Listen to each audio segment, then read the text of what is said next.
Friends అందరికీ ముందుగా వరలక్ష్మి వ్రత శుభాకాంక్షలు. ఈరోజు మా ఇంట్లో వరలక్ష్మి వ్రతం జరుపుకున్నాను. చాలా చక్కగా మా కుటుంబ సభ్యులతో వరలక్ష్మి వ్రతం జరుపుకున్నాను. సో అమ్మవారిని ఒకసారి చూసేయండి నేను ఎలా అలంకరించాను.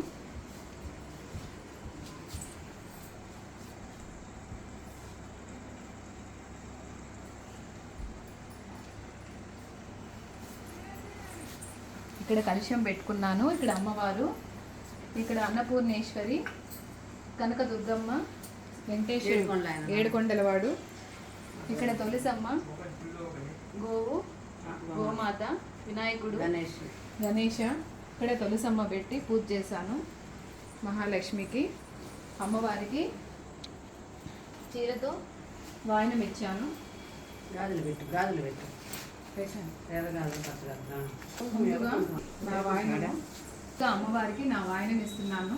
ఇస్తినమ్మ వాయనం, పుచ్చుకుంటున్నమ్మ వాయనం, ఇస్తినమ్మ వాయనం, పుచ్చుకుంటున్నమ్మ వాయనం, ఇస్తినమ్మ వాయనం, పుచ్చుకుంటున్నమ్మ వాయనం. ఎవరమ్మా? మా ఇంటి వరమహాలక్ష్మి. ఎవరమ్మా మీరు? మా ఇంటి వరమహాలక్ష్మి. ఎవరమ్మా మీరు? మా ఇంటి వరమహాలక్ష్మి.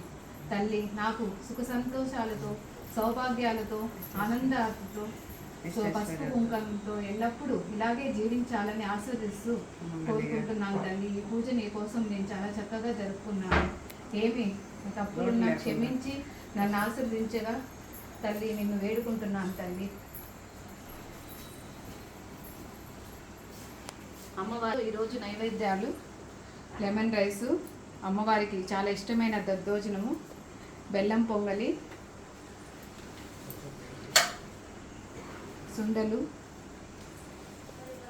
అమ్మవారికి ఇట్లా చాలా చక్కగా పూజ ఈరోజు చాలా చక్కగా జరుపుకున్నాము.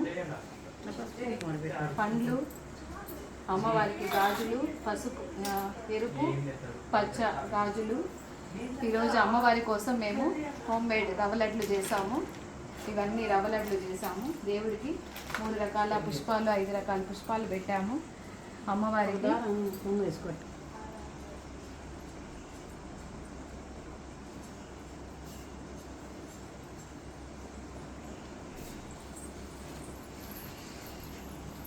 కొంచెం పరమానం పెట్టలేదు.